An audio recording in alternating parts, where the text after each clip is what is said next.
الحمد لله الذي أرسل رسوله بالهدى ودين الحق ليظهره على الدين كله ولو كره المشركون. أشهد أن لا إله إلا الله وحده لا شريك له وأشهد أن محمدا عبده ورسوله صلى الله عليه وسلم لا نبي بعده.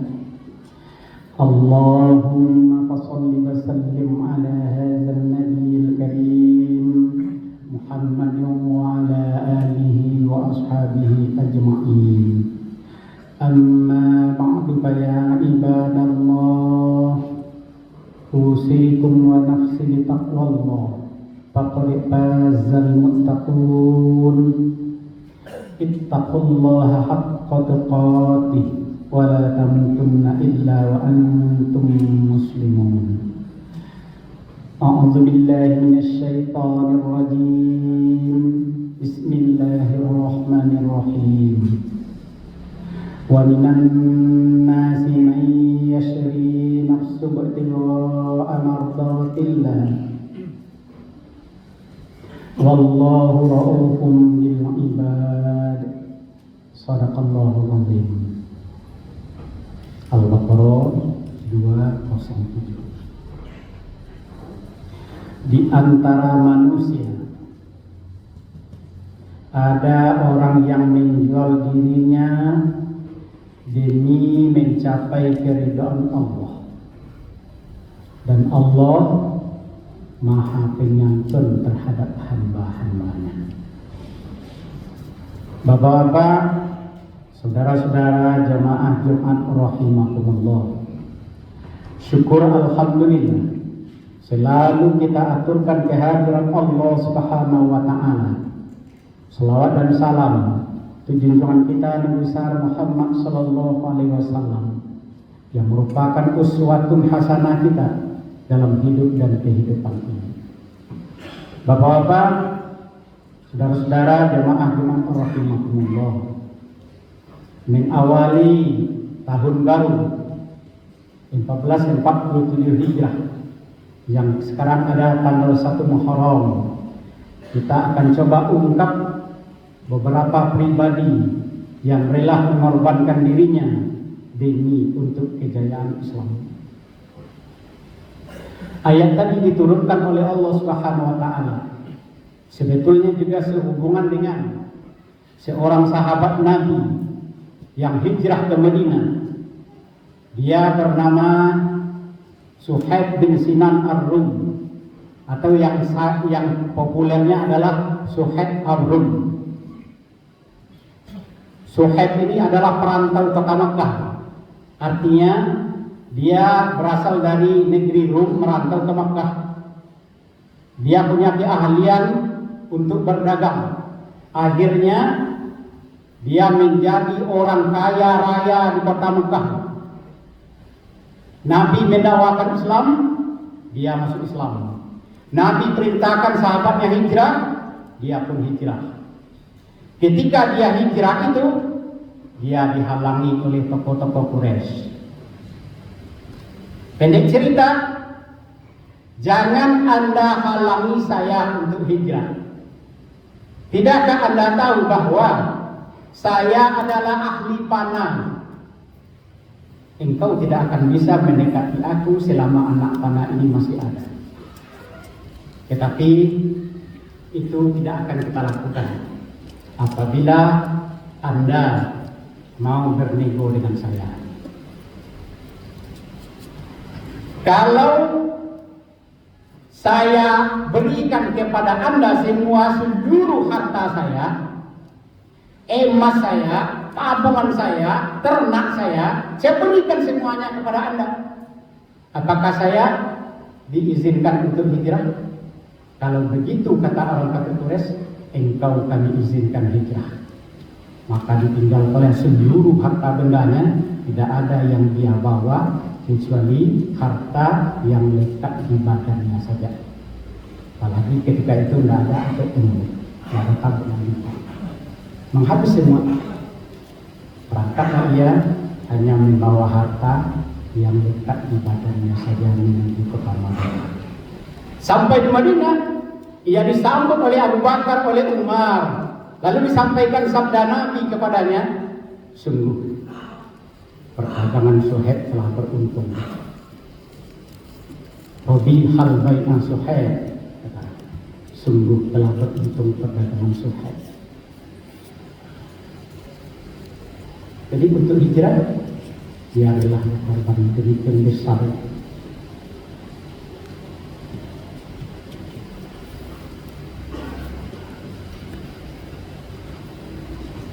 Apakah kita juga hijrah?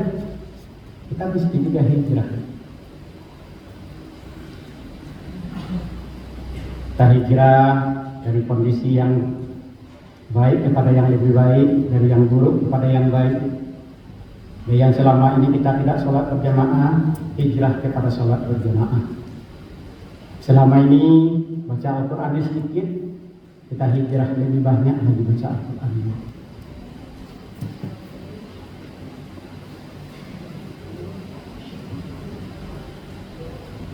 Bila lagi dengan Abu Salamah dapat perintah dari Rasulullah, Abu Salamah juga hijrah. Dia siapkan kendaraannya, dia ajak istrinya, dia ajak anaknya Salamah berangkat hijrah. Tapi keberangkatan mereka diketahui oleh keluarga dan istri Abu Salamah, lalu mereka dihalangi. Hai Abu Salamah, engkau tidak boleh bawa istrimu keluarga kami. Terjadi pertengkaran hebat di antara mereka. Akhirnya diketahui juga oleh kabilahnya Abu Salamah.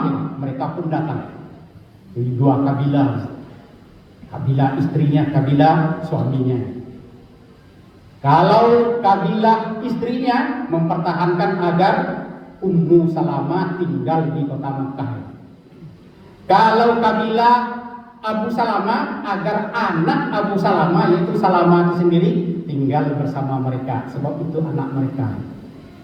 Sehingga terpaksa Abu Salamah berangkat sendirian menuju kota Madinah. Istri tinggal di Mekah, anak tinggal di Mekah dalam keadaan yang sedih dan menyedihkan.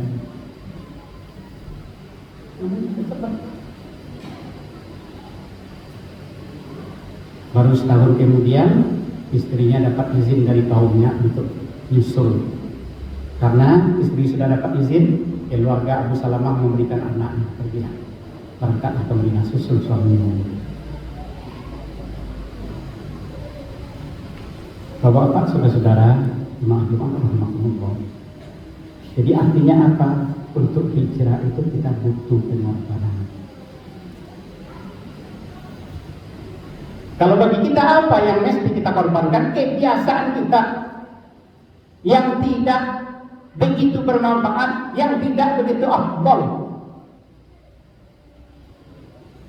Mungkin kita selama ini sudah sholat, tapi sholat yang afdal itu berjamaah.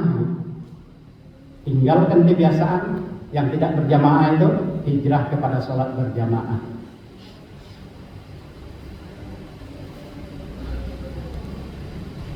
Kapan ini?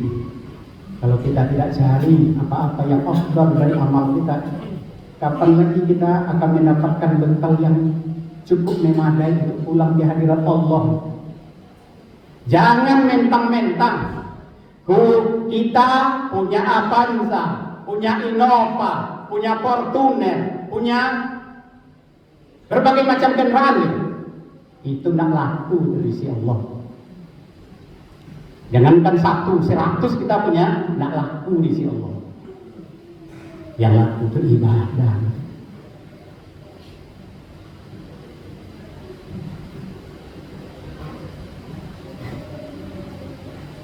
Jangan mentang-mentang kita mungkin punya tabungan gitu. Tabungan kita sangat banyak, mungkin ratusan juta, mungkin miliaran. Itu tidak laku di sisi Allah selama itu belum dijadikan ibadah. Malah kita akan mengalami kerugian yang sangat telak. Allah tidak butuh itu semua, sebab Allah itu maha kaya atas segalanya. Bahkan bumi langit ini Allah yang punya. Dunia nyata dan dunia gaib Allah yang punya. Tak butuh Allah.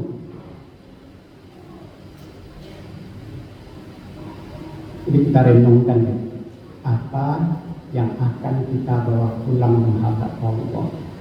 Sudah sejauh mana perjuangan kita demi kejayaan agama kita.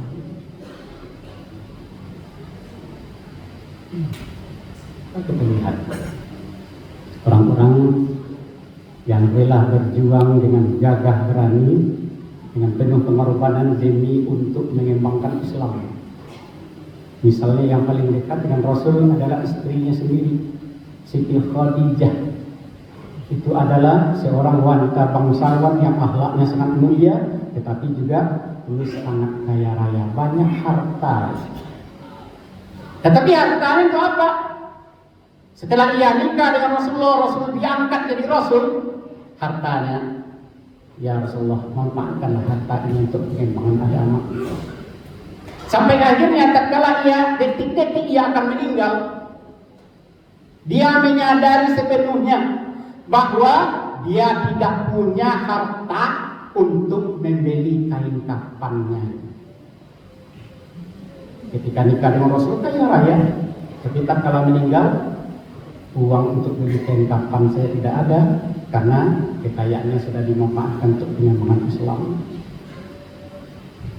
Dia katakan kepada anaknya, ya Fatimah, sampaikanlah kepada ayah bahwa rasanya mama tidak begitu lama lagi. Sementara mama tidak punya uang untuk beli kain kafan. Entah ayahmu punya. Dapat laporan seperti itu dari anaknya Fatimah, Rasul menangis. Teringat bahwa Khadijah ini sosok yang kaya raya. Tatkala nikah dengan dia, tetapi dia kembali menghadap Allah dalam keadaan miskin, dalam arti tidak punya harta. Untuk hartanya sudah dijadikan ibadah.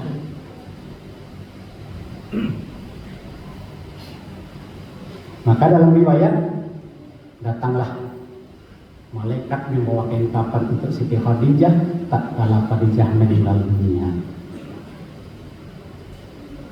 Dari riwayat lain menegaskan bahwa Siti Khadijah pernah berkata kepada Rasulullah, ya Rasulullah, apabila saya sudah meninggal nanti, sedangkan Islam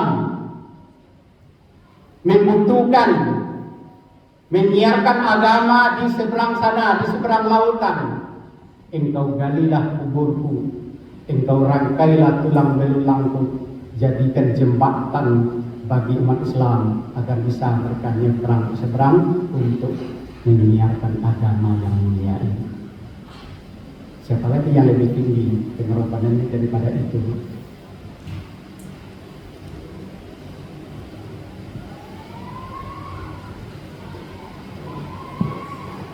Abu Bakar itu juga teman setia Rasulullah, sangat dekat dengan Rasul. Tidak mungkin kita ceritakan semua perjalanan Abu Bakar bersama Rasul. Kita lihat saja misalnya perjalanan hijrahnya. Sehari kira-kira sebelum berangkat hijrah itu, Rasul datang ke rumah Abu Bakar. Dalam waktu yang tidak biasa, pakai cadar bulan. Maka Abu Bakar ngerti bahwa ada sesuatu yang penting yang akan disampaikan oleh Rasul. Akhirnya disampaikan oleh Rasulullah bahwa izin untuk hijrah sudah turun dari Allah. Lalu apakah engkau butuh teman ya Rasul? Ya, saya butuh engkau untuk teman hijrah. Baik Abu Bakar, kalau begitu aku siapkan kendaraan.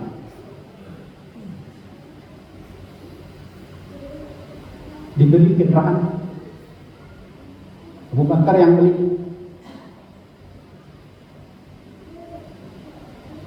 Akhirnya dia pesan kepada anaknya, tolong setiap hari antarkan makanan. Nanti ini nampaknya upaya manusia harus maksimal dilakukan. Jangan langsung, ya saya serahkan aja kepada Allah, saya tawakal dengan Rasul saja pakai taktik itu hijrah. Dia sudah rencanakan, kita hijrah ya Abu Bakar, jalan yang kita tempuh adalah barat daya kota Mekah. Sebab pasti nanti orang Quraisy itu akan mencari kita ke arah utara. Sebab kota Madinah ada di utaranya kota Mekah. Nah, kita ke barat daya. Kita menuju Gua Sur. Di situ kita nginap dulu beberapa hari. Kalau nanti pencarian sudah mereda, maka kita akan lanjutkan perjalanan menuju kota Madinah. Itu merupakan upaya Rasul sebagai manusia. Taktiknya, strateginya. Berangkat dari rumahnya menuju rumah Abu Bakar. Lalu mereka menuju ke Gua Sur. Dalam perjalanan, apa yang terjadi? Abu Bakar kadang-kadang jalan di belakang Rasul, kadang-kadang lari ke depan, kadang-kadang nempel di samping. Lalu ditanya oleh Rasulullah, "Wahai Abu Bakar, kenapa engkau seperti ini? Kadang-kadang kamu jalan di belakangku, kadang-kadang di depanku, kadang-kadang di sampingku." Wahai Rasulullah, tatkala terbayang bagi saya ada musuh yang mengejar dari belakang, saya lari ke belakangmu. Kalau mereka melemparkan panahnya, biarlah tubuhku yang terpanah, asal engkau selamat. Ketika terbayang bagiku ada musuh di depan, maka saya lari ke depanmu, juga seperti itu, agar diriku jadi tameng bagi dirimu. Apakah engkau menginginkan aku selamat, engkau binasa? Ya, seperti itu. Asal engkau selamat, biarlah aku binasa, tidak apa-apa.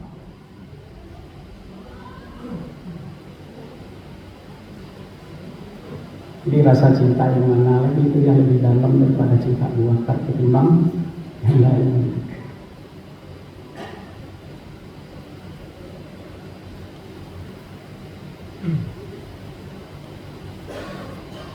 Utsman misalnya. Utsman ini di samping sahabat Rasulullah, Khalifah ke-13, dia juga menantu Rasul. Dia juga orang kaya raya, Utsman. Menghadapi suatu medan tempur, Rasul ngajak para sahabatnya, kita butuh dana. Siapa di antara kalian yang bisa memberikan dana perang? Utsman bin Affan turun tangan. Ya Rasulullah, saya berikan 300 onta, 5 ekor kuda, dan 50.000 dinar. 1.000 dinar. Kalau 300 ekor onta kalinya misalnya sekarang ini 40 juta, 3 kali 4, 12 miliar. Kuda 50. Kalau satu kuda itu sudah terlatih, ya, sudah terlatih. Ya. Kalau 1 miliar, 50 miliar. 1.000 dinar. Kalau 1 dinar itu misalnya 7.000, 7 juta. Berapa besar itu? Sehingga dikatakan dalam riwayat bahwa 1/3 biaya perang itu berasal dari Utsman bin Affan. Pernah juga terjadi musim kemarau yang panjang di kota Madinah. Segala sumur-sumur kering kecuali satu sumur Yahudi. Kata Rasul, siapa yang berkenan untuk berwakaf untuk umat Islam?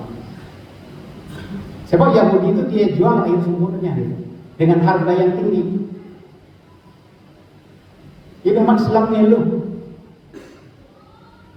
Dia pukul rata saja, tidak terhadap orang kaya saja, air sumur itu dijual mahal. Kepada orang miskin juga dijual mahal, rata semuanya gitu. Jadi datanglah Utsman kepada Yahudi dinego. Akhirnya bisa dibeli oleh Utsman dengan syarat gantian pakai air sumur. 1 hari punya Utsman, 1 hari punya Yahudi. Utsman pesan, wahai umat Islam, ketika sumur itu punya saya, hendaklah kalian ambil airnya sebanyak-banyaknya, setidaknya paling cukup untuk 2 hari atau 3 hari. Sehingga hari besoknya kalian tidak perlu lagi beli kepada Yahudi. Akhirnya Yahudi Pak, ketika tiba giliran Yahudi, tidak ada orang yang mau beli air sumurnya karena sudah ada cadangan di rumah. Nah, dia datang pada Utsman, ya Utsman, tidak mungkin sumur ini lagi, saya jual semuanya. Berapa kita jual? Ya, 8.000 dinar lagi. Dibeli oleh Utsman seutuhnya. Bahkan sampai sekarang kabarnya sumurnya itu masih ada, sumur Utsman.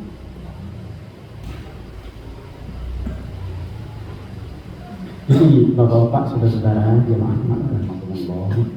Jadi bagi orang yang punya harta, jadikanlah harta untuk penyambung Islam. Bagi pemikir dan ilmuwan, jadikanlah ilmunya sebagai penyambung Islam. Juga tidak sedikit para ilmuwan Islam. Sebutlah misalnya di bidang hukum, ada Imam Abu Hanifah, ada Imam Maliki, ada Imam Syafi'i. Imam Syafi'i itu tidak panjang umurnya, hanya 54 tahun, tetapi karyanya luar biasa. Sampai ulama sekarang ini masih merujuk kepada pendapatnya Imam Syafi'i dalam usul fikih. Sebab usul fikih itu Imam Syafi'i yang bikin. Imam Ahmad bin Hanbal, kalau bukanlah karena Imam Ahmad bin Hanbal, mungkin umat Islam menjadi orang-orang Mu'tazilah. Sebab pada zaman itu, pada zamannya Bani Abbasiyah, mazhab Mu'tazilah dijadikan mazhab negara. Siapa saja ulama yang tidak mau berkeyakinan seperti keyakinan Mu'tazilah akan disiksa dengan siksaan yang keras. Tidak sanggup ulama menghadapi siksaan itu. Apa ajarannya? Di antara ajarannya, Al-Quran itu makhluk. Orang yang buat dosa besar bukan kafir, bukan juga muslim, tapi di antara keduanya. Nanti mereka di akhirat juga tidak di dalam neraka, tidak juga dalam surga, tapi manzilah lain. Ada tempat di antara dua tempat, yaitu di antara surga dan neraka. Itu ajaran. Allah tidak punya sifat. Itu di antara ajaran. Jadi kalau bukan karena Imam Ahmad bin Hanbal, semua orang akan mengakui Al-Quran itu sebagai makhluk.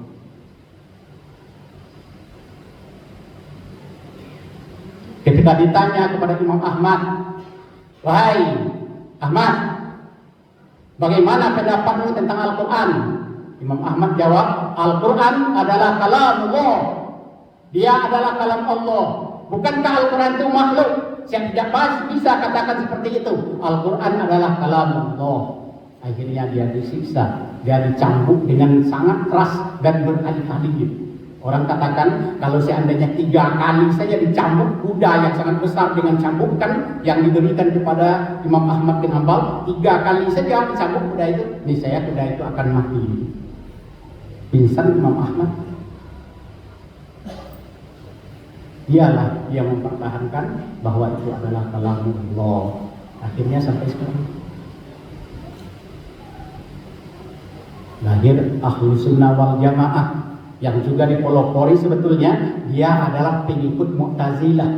40 tahun lamanya dia menjadi pendakwah Mu'tazilah, yaitu Imam Al-Asy'ari.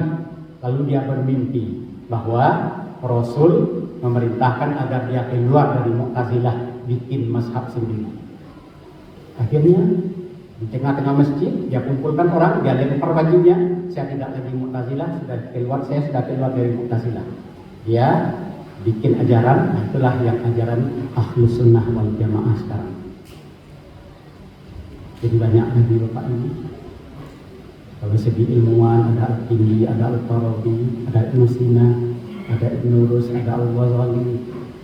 Nah, jadi bagaimana kita bisa menopang kejayaan Islam?